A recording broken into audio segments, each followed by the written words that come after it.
Hello বন্ধুরা, আমার রান্নাঘরে আপনাদের স্বাগতম। আজকে আমি বানাবো তেল পটল। দেখে নিন, প্রথমে আমি তেল দিয়ে দিলাম খানিকটা কড়াইতে। একটু তেলটা গরম হতে দিই।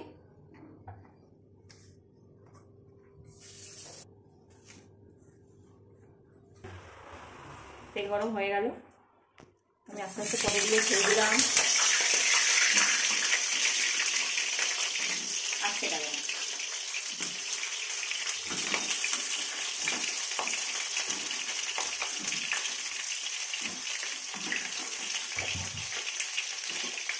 একটু আমি নুন দিয়ে দিলাম, ঢাকা দিয়ে দিলাম। পটলটা ততক্ষণে হতে থাক।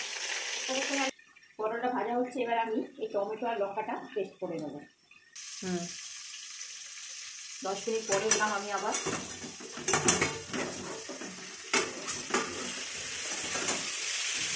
পটলটা ভাজা হয়ে গেল।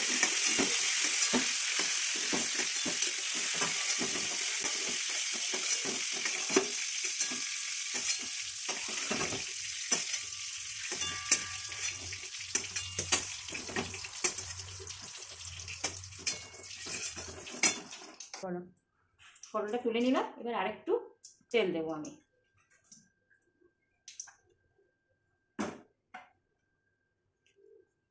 হয়ে গেল, আমি সামান্য একটু কালো জিরে ফোড়ন দেবো।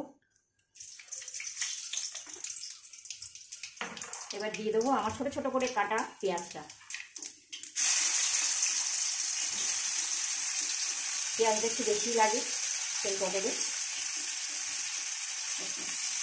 একটু পেঁয়াজটা লাল হতে দিই।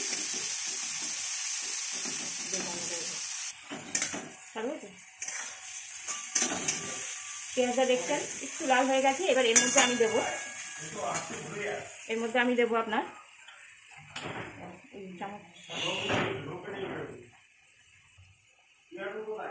রসুন বাটা। এটা দিলাম আপনার রসুন বাটা, এটা দিলাম আপনার আদা বাটা, আর দিয়ে দেবো আমার বেটে রাখা টমেটো আর লঙ্কা বাটা।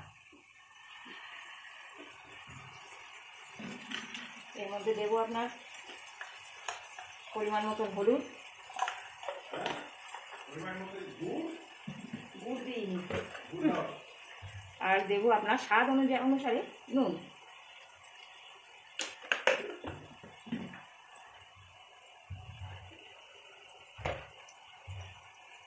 আপনার স্বাদ মতন আপনি চিনি একটু মিষ্টি দিয়ে দেবেন।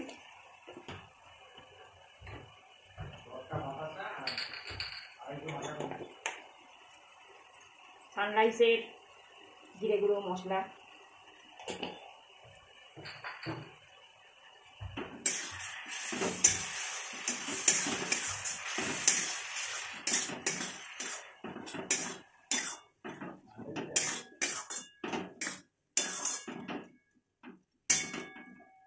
এর মধ্যে দিয়ে দেবো আমার ভেজে রাখা পটলটা।